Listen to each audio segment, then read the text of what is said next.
హల్లెలూయా. తెల్లవారిందండి, మేల్కొన్నారా? యేసయ్య మాటలు ధ్యానించడానికి సిద్ధంగా ఉన్నారా? అనుదిన ధ్యానం 7 గంటలకల్లా మీ దగ్గరకు వస్తున్నాం. వాక్యాన్ని దేవుని సన్నిధిలో కనిపెట్టి ఆయన ఇచ్చిన సందేశాలతో ప్రతిరోజు ఒక కొత్త వర్తమానం, మన స్థితిగతులను ఎరిగిన ప్రభు మనకు అవసరమైన సందేశాన్ని అందిస్తుండగా ఎందరో ఆదరించబడుతున్నాం, బలపడుతున్నాం, మేలు పొందుతున్నామని తెలియజేస్తున్నారు. అందరి బట్టి దేవుణ్ణి స్తుతిస్తున్నాను. రండి, ఈరోజు ప్రభు ఏం చెప్తాడో విందాం. పరిశుద్ధుడా, నీకు వందనములయ్యా. మరొకసారి నీ మాట కొరకు కనిపెట్టుకున్నాము. మా స్థితిగతులు ఎరిగిన దేవా, మాతో మాటలాడమని క్రీస్తు నామములో అడుగుచున్నాము తండ్రి. ఆమేన్. అవునండి, మనల్ని బాగా ఎరిగిన దేవుడు, మన హృదయ స్పందన ఎరిగిన దేవుడు, మన హృదయంలోని ఆరాటాలను ఎరిగిన దేవుడు, మన హృదయ వాంఛలను ఎరిగిన దేవుడు, మన స్థితిని ఎరిగి మన మీద జాలిపడే దేవుడు. మానవుడు చెడిపోయాడండి. దేవుడు మంచిగా చేశాడు. యథార్థవంతులుగా నరులను సృష్టించారు, కానీ వారు వివిధమైన తంత్రాలు కల్పించుకున్నారు. ప్రతి వాడు తమ మార్గమును చెరిపివేసుకున్నాడు. ఆదాము అవ్వలు చేసిన దోషం వల్ల అంతకంతకు మనం ఆ పాప బీజముతో బ్రతుకుతూ, పాపముతో పోరాడలేక, సాతాను ఎదిరించలేక, ప్రభు కొరకు జీవించాలనే ఆశ కలిగిన వారు కూడా ఇవాళ పోరాటంలో ఉన్నారు. నిజంగా మీరు వాక్యం వింటున్నారంటే దేవునిని ప్రేమించేవారన్న దానికి సందేహమే లేదు. ఇదే సోషల్ మీడియాలో ఎన్నో అందుబాటులో ఉంటుండగా మీరు ఈ సందేశాన్ని వినగలుగుతున్నారంటే దేవుని మాట కొరకు కనిపెట్టిన వారని, దేవుణ్ణి ప్రేమించేవారని అర్థమవుతుంది. అంతేకాదు, మనలో ఒక ఆత్రుత ఉంది. నేను దేవుడు ఆశించిన స్థితిలో ఉండలేకపోతున్నానే, పాపమునకు దూరంగా ఉండలేకపోతున్నానే, వద్దనుకున్నవి చేస్తున్నానే, చెయ్యాలనుకున్నది చేయలేకపోతున్నానే, వాక్యం వింటున్నంతసేపు దేవుని కొరకు బతకాలనే ఆశ ఉంది, బయటికి వెళ్తే బలహీనమైపోతున్నానే, ప్రార్థన చేసుకున్నప్పుడు ధైర్యం వస్తుంది, అయిపోయిన తర్వాత మళ్ళీ బలహీనమైపోతున్నానే, ఈ పోరాడలేకపోతున్నాను అని అనేక మంది మనసు విప్పి చెప్తున్నారండి. కొంతమంది భక్తి లేకపోయినా భక్తి ఉన్నట్లు పైకి భక్తి గల వారి వలె ఉంటూ దాని శక్తిని ఆశ్రయించని వారిగా ఉంటారని అంచెదినాల్లో ప్రభు చెప్పిన మాట ప్రకారం అనేకులు వారి యథార్థమైన జీవితాన్ని దేవుని సన్నిధిలోకి తీసుకురారు. మనుషుల ముందు ఏదో గంభీరంగా ఉన్నట్టు కనబడతారు అని బైబిల్లో భక్తుడైన పౌలుని చూస్తున్నాం. పౌలు ఎంతగా దేవుని సన్నిధిలో పరిశుద్ధపరచబడుతున్నాడంటే, ఎంతగా తను దేవుని కొరకు బ్రతకటానికి పోరాడుతున్నాడంటే, కొన్నిసార్లు ఆయన హృదయాంతరేంద్రియాల్లో నుంచి వచ్చే కేకలు ఇవాళ మనలాంటి వారికి ఒక స్ఫూర్తిని, ఒక కన్విక్షన్ని, ఒప్పుకోలను కలుగజేస్తున్నాయి. రోమీయులకు రాసిన పత్రిక 8వ అధ్యాయం 24వ వచనంలో, అయ్యో నేనెంత దౌర్భాగ్యుడను, ఇట్టి మరణమునకు లోనగు శరీరము నుండి నన్నెవడు విడిపించును. అయ్యో నేనెంత అదృష్టవంతుడిని అంటలేదండి, అయ్యో నేనెంత భక్తుడిని అంటలేదు, అబ్బా నేనెంత గొప్పవాణ్ణి అంటలేదు. కనువిప్పు కలిగిన వ్యక్తి, తన స్థితి తాను ఎరిగిన వ్యక్తి తాను ఎంతటి వాడో తెలుసుకోగలుగుతాడు. డాంబికులు, అపవాది సంబంధులు, అపవాది చేత ప్రేరేపించబడుతున్న వారు తాము ఏదో గొప్పవారన్నట్టుగా, గొప్పవాడని తన డబ్బా తానే కొట్టుకుంటారంటారు చూసారా. అలాగూ ఈ లోకంలో మనుషులు నాకెంత డబ్బు ఉంది, నా ప్రాణమా, తినుము, తాగుము, సుఖించుము అన్న ధనవంతుల్లాగా వెర్రవేగుతుంటారు. నాకు అధికారం ఉంది, నాకు బలం ఉంది, నాకు అందం ఉంది, నాకు అది ఉంది, నాకు ఇది ఉంది, నాకు బంధు బలగం ఉంది, నాకు వస్తు వాహనాలు ఉన్నాయి, ఎన్నున్నా మానవుని జీవితం వీటన్నిటి మీద ఆధారపడేది కాదు కదా. ఎన్నున్నా మనసులో సమాధానం లేని వారిగానే మిగిలిపోతున్నారు కదా. అంతరంగంలో జయం లేని వారిగా ఉండిపోతున్నారు కదా. ఆధ్యాత్మిక స్థితిలో ఉన్నవారు అది గ్రహించగలుగుతారు.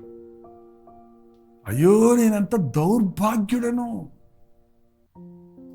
ఇట్టి మరణమునకు లోనగు శరీరము నుండి నన్ను ఎవడు విడిపించగలడు? మన శరీరం మరణానికి పోయేదండి. ఒక వస్తువు కొంటే దానికి గ్యారంటీ ఉంది, వారంటీ ఉంది. కానీ మనిషికి గ్యారంటీ లేదు, వారంటీ లేదు. ఎప్పుడు ఎలా చనిపోతామో ఎవరికి తెలియదు. ఇంతలో కనబడి అంతలో మాయమైపోయే వారివి. మట్టివారిమండి మనం, వట్టివారిమన్నది గుర్తుపెట్టుకోవాలి. మనలో ఏమైనా ఉందంటే అది కేవలం దేవుని కృప వల్లనే. పౌలు వంటి భక్తుడు, నన్ను ఇట్టి మరణమునకు లోనైన శరీరం నుండి నన్ను ఎవడు విడిపిస్తాడు? ఏంటి మరణమునకు లోనైన శరీరం? 14వ వచనం కూడా చదువుతున్నాను చూడండి, 7:14, ఈ రోమీయులు రాసిన పత్రిక. అయితే నేను పాపమునకు అమ్మబడిన శరీర సంబంధినై ఉన్నాను. పాపమునకు అమ్మబడిన శరీరం. ఈ శరీరం పాపేచ్ఛలను కోరుతుంది, లోకేచ్ఛలను కోరుతుంది, శరీరేచ్ఛలను కోరుతుంది. ఎలాగనగా నేను చేయనది నేను ఎరుగను, నేను నిశ్చయించినది చేయక ద్వేషించినది చేయించున్నాను. నేను చేయకూడదు అనుకున్నది చేస్తున్నాను, నేను అసహించుకున్నదే చేస్తున్నాను. నేను రక్షించబడిన తర్వాత నాలో ఉన్న ఆత్మకు శరీరానికి పోరాటం ఉంది. ఆత్మానుసారులు దేవుని వాక్యానుసారంగా జీవిస్తారు. శరీరానుసారులు శరీర కార్యాల మీద మనసు పెడతారు. ఆత్మానుసారంగా ఆధ్యాత్మికంగా మనం బలపడుతున్నప్పుడు శరీరాన్ని జయించగలుగుతాం. అందుకే ఆధ్యాత్మిక చింతన, ఆధ్యాత్మిక ఆహారం, ఆధ్యాత్మిక వ్యాయామం, ఆధ్యాత్మిక ఆహారం దేవుని వాక్యం, ఆధ్యాత్మిక వ్యాయామం ప్రార్థన, ఆధ్యాత్మిక బలం దేవుని సన్నిధిలో కనిపెట్టడం. అది ఎప్పుడైతే మనలో తక్కువ అవుతుందో శరీర కార్యాల మీద, శరీర మనసు మీద, ఏం తందుమా, ఏం తాగుదుమా, ఏం ధరించుకుందామా, ఏం సంపాదించుకుందామా, ఎలా ఈ లోకంలో సంతోషిద్దుమా అనే అదే ఆలోచనతో ఉన్నవాడు ఆధ్యాత్మికంగా ముందుకు సాగలేడు. నేను ప్రభువుని ఎరిగిన తర్వాత ప్రభు కొరకు బ్రతకాలనుకుంటున్నాను, అబద్ధం ఆడకూడదంటూ అబద్ధం ఆడేస్తున్నాను. ఈ త్రాగుడు, నేను తాగకూడదు, ఇది నా శరీరాన్ని పాడు చేస్తుంది, ఇంకా నేను తాగను అని భార్య మీద ఒట్టు పెట్టుకోండి, బిడ్డల మీద ఒట్టు పెట్టుకోండి, దేవుడి మీద ఒట్టు పెట్టుకోండి. అసలు ఒట్టు పెట్టుకోక్కర్లేదు రండి. మన మాట అవునంటే అవును, కాదంటే కాదుగా ఉండాలి. ఎన్నోసార్లు నీవు నిబంధన చేసుకుంటున్నావు, కానీ నీ చేత కాకుండా. ఒక పాపాన్ని చేయటం చాలా సులభమేనండి, నేర్చుకోవడం సులభమే, అందులో జ్వరపడటం సులభమే, బయటికి రావడం కుదరదు. అది దేవుని వల్ల మాత్రమే సాధ్యమవుతుంది. ఆత్మానుసారంగా ఉన్నవాడు దేవుని కొరకు బ్రతకాలనుకుంటాడు, బ్రతకలేకపోతున్నారు. మీరు అలా ఎవరన్నా ఉన్నారా? ఈ 1వ తారీఖున, జనవరి 1వ తారీఖున మేము అన్నామంటే ఒక నెల కూడా మేము మా భక్తిని కాపాడుకోలేకపోయాం. మళ్ళీ మామూలు అయిపోయింది మా బ్రతికని చెప్పేవారుగా ఎందరో ఉన్నారు కదా.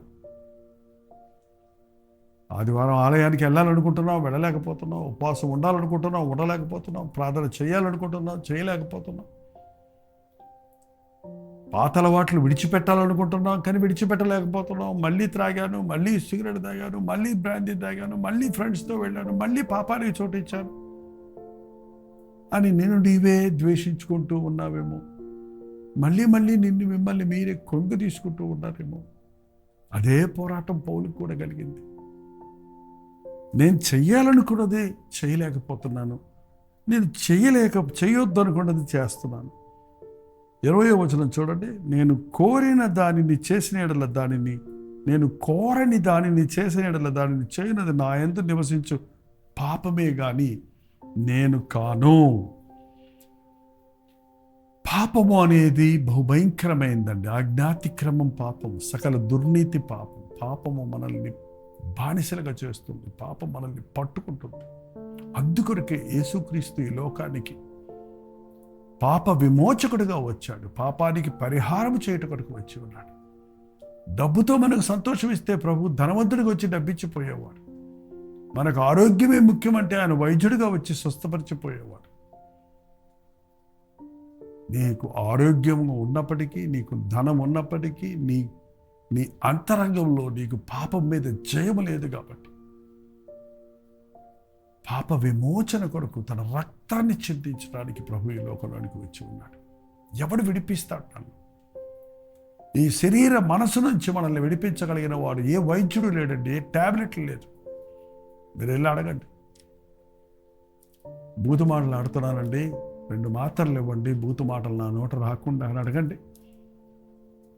ఏంటి మోహపు చూపులతో నిండిపోయానండి, అస్తమానం శరీరేచ్ఛలు కలుగుతున్నాయి, నాకు ఇంజెక్షన్ అయ్యింది అని అడగండి. సారాయి మానాలని రీహాబిలిటేషన్ సెంటర్స్ అని పెట్టారు. కొద్ది రోజులు అక్కడ పెడతారు, కొద్ది రోజులు అక్కడ ఉన్నంతసేపు బాగుంటున్నారు, మళ్ళీ వచ్చాక మళ్ళీ అందులోనే ముందుకెళ్తున్నారు. కారణం, పాపాన్ని జయించగలిగిన శక్తి వైద్యుల్లో లేదు, మనుషుల చేతుల్లో లేనే లేదు. నీ అంతటా నువ్వు మారనే లేవు. నేను మారిపోతాను అంటావేమో, కానీ నువ్వు మారాలనే ఆశ నీకుంది. నువ్వు చెయ్యాలనుకుంటున్నావు కానీ చేయలేకపోతున్నావు, ఉండాలనుకుంటున్నావు కానీ ఉండలేకపోతున్నావు. కారణం, వేరే నియమం నీలో ఉంది. నీలో ఉన్న పాపము నుండి నీకు విడుదల దొరికితేనే కానీ స్వభావానికి మార్పు రాదు. అయ్యో, ఇట్టి మరణమునకు లోనైన శరీరము నుండి నన్ను ఎవడు విడిపిస్తాడు అని కేక వేసిన ఈ భక్తుడు తన నెక్స్ట్ వర్స్లో చూడండి, 25వ వచనంలో, మన ప్రభు అయిన యేసుక్రీస్తు ద్వారా దేవునికి కృతజ్ఞతాస్తుతులు చెల్లించున్నాను కాగా, మనస్సు విషయములో నేను దైవ నియమమునకును శరీర విషయములో పాప నియమమునకును దాసుడై ఉన్నాను. కాబట్టి ఇప్పుడు క్రీస్తు యేసునందున్న వారికి ఏ శిక్షావిధి లేదు. క్రీస్తునందు జీవమునిచ్చు ఆత్మ యొక్క నియమము పాప మరణ నియమముల నుండి నన్ను విడిపించను. క్రీస్తు యొక్క జీవమునిచ్చు ఆత్మ పాప నియమముల నుండి నన్ను విడిపించను. హల్లెలూయా. అందుకే క్రీస్తును కలిగిన వారు జయశూరులుగా ఉండగలుగుతారు.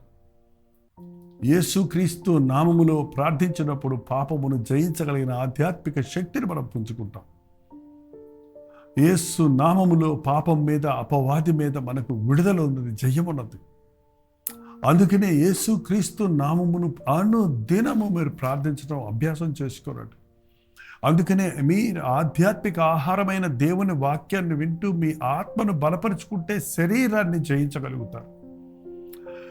తిందుమయం తాగుదమయం ధరించుకుందామని ఎప్పుడు చూసినా శరీరం గురించి ఆలోచించుకుంటూ, శరీరానికి కావలసిన ముస్తాబులు, శరీరానికి కావలసిన అవసరతలు, శరీరానికి కావలసిన సుఖమే కోరుకుంటూ శరీరాన్ని బలపరిస్తే ఆత్మ అణగారిపోతున్నాం కదా. అందుకే ఆత్మానుసారులుగా మనం ప్రవర్తించినప్పుడు 3 పూట్ల మన శరీరానికి ఆహారం ఎంత అవసరమో 3 పూట్ల మన హృదయానికి ఆధ్యాత్మిక ఆహారమైన, జీవాహారమైన దేవుని వాక్యం అంత అవసరం. దేవుని సన్నిధిలో మనం సేద తీర్చబడతాం. ఆయన సన్నిధిలో ప్రార్థిస్తున్నాం. ఎంతకాలం అండి ఈ పోరాటం అంటారా? కొంతకాలమే. మన ప్రభువు రానై ఉన్నాడు. మనకు పరిపూర్ణమైన విడుదల దొరికినట్లుగా ఈ మట్టి లోకం నుండి, ఈ అపవాది పెత్తనములో ఉన్న ఈ లోకము నుండి, కృంగదీసే శరీరము నుండి మనల్ని విడిపించి మహిమ శరీరముతో పరలోకములో నిరంతరము జీవించే భాగ్యాన్ని మనకి ఇవ్వబోతున్నాడు. అంతవరకు మనం ఈ పోరాటములో యేసు నామములో జయము పొందుకుంటూ ముందుకు సాగాలి. ఇంకొక వచనం చూడండి, కొరింథీయులకు రాసిన 2వ పత్రిక 5వ అధ్యాయం 3వ వచనంలో, ఈ గుడారములోనున్న మనము భారము మోసుకొనుచు మూలుగుచున్నాము. ఈ గుడారము, ఈ శరీరం ఒక గుడారమేనండి. గుడారం అంటే తెలుసు కదా, ఒక టెంట్, ఒక టెంపరీ బిల్డింగ్ కాదు ఇది. ఈ గుడారంలో ఉన్నాము. ఈ శరీరం చీకిపోద్ది, ఈ శరీరం మట్టికి మట్టి అయిపోతుంది. ఈ గుడారములో ఉన్న మనము భారము మోసుకొని మూలుగుచున్నాము. ఈ పాప భారముతో, ఈ పోరాటములతో, ఈ లోక శ్రమలతో, లోక వేదనలతో మూలుగుచున్నాము. ఇది తీసివేయవలనని కాదు, కానీ మత్స్యమైన జీవము చేత మింగివేయబడినట్లు ఆ నివాసమును దీని మీద ధరించుకొనగూర్చున్నాము. దీని నిమిత్తము మనల్ని సిద్ధపరిచిన వాడు దేవుడే. ఈ మట్టి శరీరాన్ని మహిమ శరీరంగా మారుస్తానన్న ప్రభువు రాకడ కొరకు, ఆ సమయము కొరకు మనం ఎదురు చూస్తూ ఉన్నాం. అందుకని ప్రభువు రాకడను అపేక్షిస్తూ భయముతో వణుకుతో మన రక్షణ కొనసాగించుకుంటూ ఆయన కొరకు జయశీలులుగా ఆయన నామములో జయము పొందుతూ ఆయన రాజ్య వారసులుగా ఉండుటకు మనల్ని మనం సిద్ధపరచుకుందాం. ప్రార్థన. పరిశుద్ధుడ, ప్రేమగల తండ్రి, ఈ శరీరం మమ్మల్ని కృంగదీస్తుందయ్యా. పాపపు ఇచ్చలతో ఈడుస్తూ ఉన్నప్పుడు దాన్ని జయించగలిగిన ఆధ్యాత్మిక శక్తిని పుంజుకుంటూ ఈ సన్నిధిలో ప్రార్థించే వారిగా నీ వాక్యముతో విశ్వాసముతో అపవాదిని ఎదిరించినట్లుగా, పాపమును జయించినట్లుగా ఎవరెవరు ఈ ఉదయ కాలములో పాపమునికి ఇంకా బానిసలుగా ఉన్నారు, త్రాగుడుకు మద్యమునకు బానిసగా ఉన్నారు, స్మోకింగ్కి, వ్యభిచారములకు, శరీర ఇచ్చలకు, లోకాశలకు, కోపము, అసూయ, ద్వేషం అనే శరీర సంబంధమైన కార్యాలకు బానిసలుగా ఉంటూ ఆధ్యాత్మిక జీవితంలో కొనసాగలేక పోరాడుతున్నారు. అట్టి వారిని నజరుడైన యేసుక్రీస్తు నామములో విడుదల కలుగజేస్తున్నామయ్యా.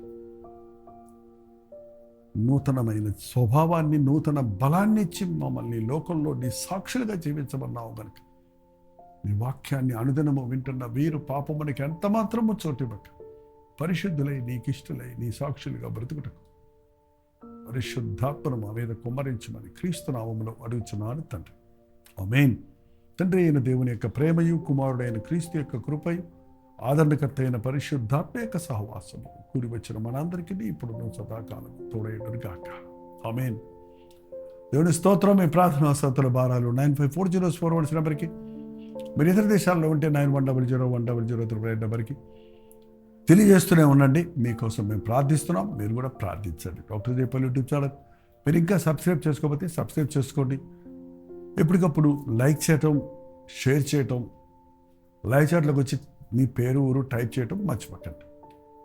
రోజు మధ్య మధ్యాహ్నం 3 గంటలకు హెచ్చరిక, అలాగే రాత్రి 9 గంటలకు కలువరి ప్రతి తోటలో మళ్ళీ కలుసుకుందాం. అంతవరకు దేవుని మహాకృప మీకు తోడేయడం గాక.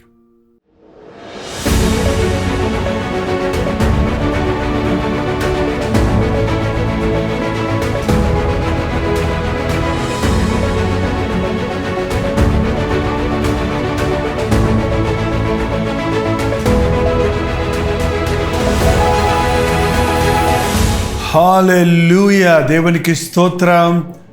బెంగుళూరు పరిసర ప్రాంతాల్లో ఉన్న వారికి శుభవార్త.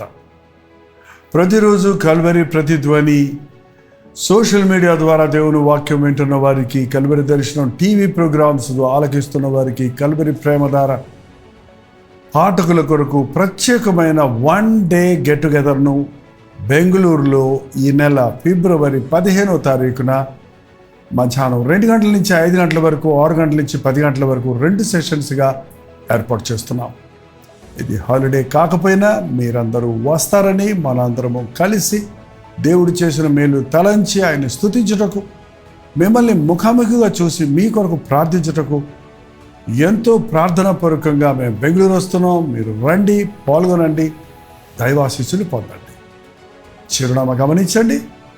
గుండూరావు ఆడిటోరియం, నియర్ మంత్రి మాల్, శేషాద్రిపురం, బెంగళూరు. ఇంకా ఈ విషయమే మీకు వివరాలు కావాలంటే 954041 నెంబర్కి ఒక వాట్సాప్ పెట్టండి, లేదా 8939393939 నెంబర్కి మీరు కాల్ చేసి వివరాలు తెలుసుకోరండి. గుర్తుపెట్టుకోండి, ఫిబ్రవరి 15వ తారీఖున మధ్యాహ్నం 2 గంటల నుంచి 5 గంటల వరకు, 6 గంటల నుంచి 10 గంటల వరకు బెంగళూరులోని గుండూరావు స్టేడియంలో 1 డే గెట్ టుగెదర్ని మీ కొరకు ఏర్పాటు చేస్తున్నాం. రండి, పాల్గొనండి, దైవాశీస్సులు పొందండి.